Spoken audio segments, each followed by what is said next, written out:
What's up, guys? It is Alec Torelli, and welcome back to an episode of the Hand of the Day. Today's hand comes from a 50-100 no-limit hold'em cash game I was playing on Live at the Bike from the archives. I picked out this hand because it's pretty interesting, quite dynamic, and there's kind of a lot of different ways that it could have went down. And ultimately, I'd love to hear your guys' thoughts on how I played this hand and get some feedback from you guys for some different lines that we could have taken to perhaps win more, lose less, or whatever it was. So let's jump right into the action. Wow, Dan Shak running really hot as of late with some really big pocket pairs. We saw jacks, we saw aces again now. And he's going to raise to 300 with aces under the gun +2 and get defended here by Alec in the button with king jack of hearts. And Emma's going to flick it in from the big blind with 10-5 of clubs, and we're going to see a three-way flop here. Playing 50-100 no limit hold'em, and Dan Shak opens in mid position with pocket aces.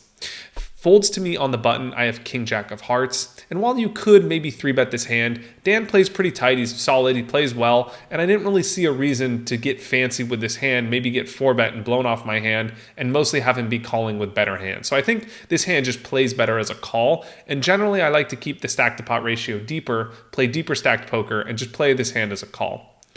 Emma now calls in the big blind as well with 10-5 of clubs, totally reasonable. She closes the action, getting a great price, and we go three ways to the flop. Ricky, baby. Wow. And Alex flops huge here. The flop's going to come down jack, jack, deuce with two spades. It's going to go check, check to Alec. This is going to get ugly, guys. You definitely want to bet here to start building a pot. Flop comes gin for me, jack, jack, deuce with two spades. Both players now check to me.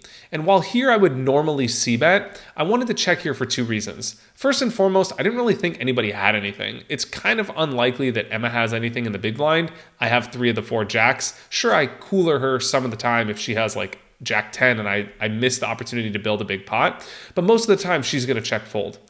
Dan as well, I felt like most of the time he was going to check fold. I just felt like if he had something strong, he's going to bet the flop.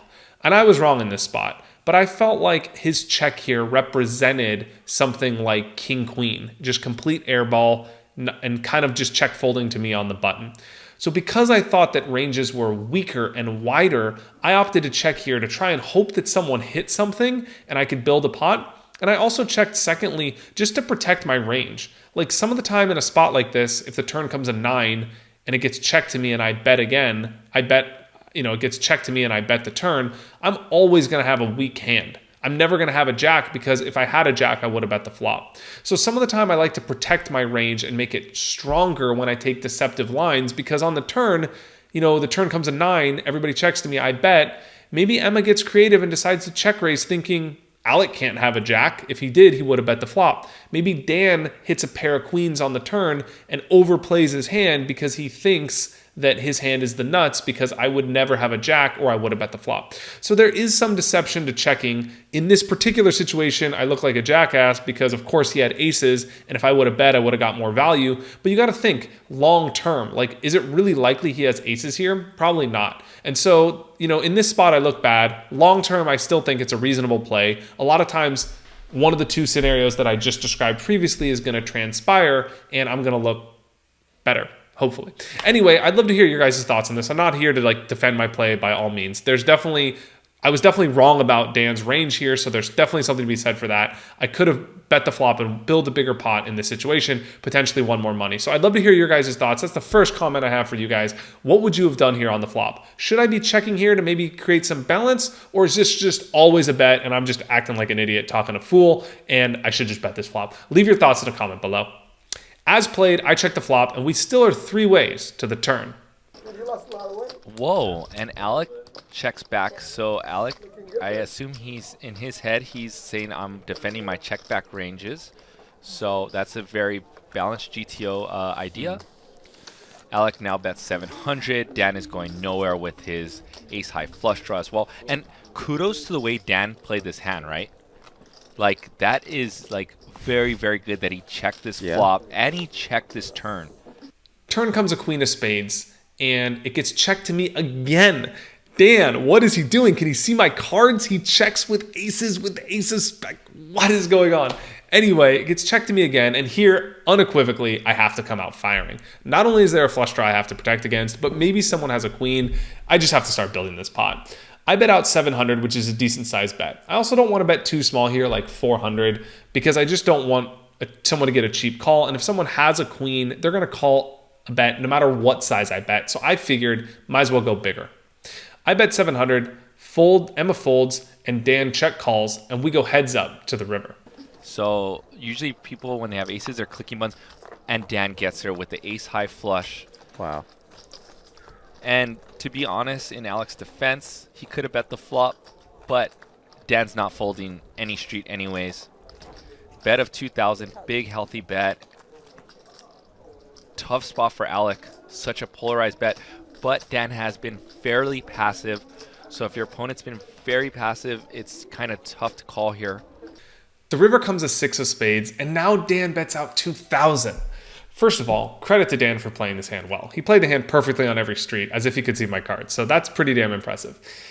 But this hand puts me in a really tough spot. It could be like, I understand some people could be saying, well, Alec, it's easy to fold, you don't beat anything, and that's obvious when you could see his cards, but I would question that, and I would say, you know what? What about when Dan has something like Queen 10 of diamonds, King Queen of diamonds, or Ace Queen with no spade? Maybe he's turning his hand into a bluff here.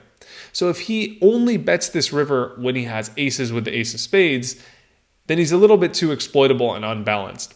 The other side of the coin is, how the heck does he have the ace of spades in his hand? Like, how does he have a leading range here on the river? A full house, I feel like he would probably check raise if he had something like Queen Jack or Queen's full. I think he's going to go for a check raise. I don't think he can ever have sixes. Deuces full is really unlikely given how he played the hand as well. So the only ace of spades that I could see him having is pretty much ace queen with the ace of spades. So, you know, I have to weigh, like, how often does he have aces with the ace of spades or ace queen with the ace of spades versus the times he has something like Queen 10 of diamonds, realizes his hand is no good, maybe, and just tries to get me to fold a better hand. So it's a really tough spot for me. I think it's easy when you can see the cards, but if you look at the types of hands that he can have, it's really hard for him to be value betting, and it's also like possible that he's getting creative and bluffing. Dan is a tight, solid player and doesn't get out of line too often, so that definitely played in my decision making here. And ultimately, something about this hand, can't really go too much into it, but something about the hand just gave me the vibe that he had a really strong hand, and that's ultimately why I ended up folding. I just kind of didn't know what to do, and I went with my gut instinct, ended up folding here, and got away from losing a bigger hand than I needed to. I'd love to hear your thoughts in the second part of this feedback is, what should I have done on the river? While we can see his cards, we have to try and play this hand against all of his range, against all the types of hands that he can have, unknowing what he has, and make the best long-term decision.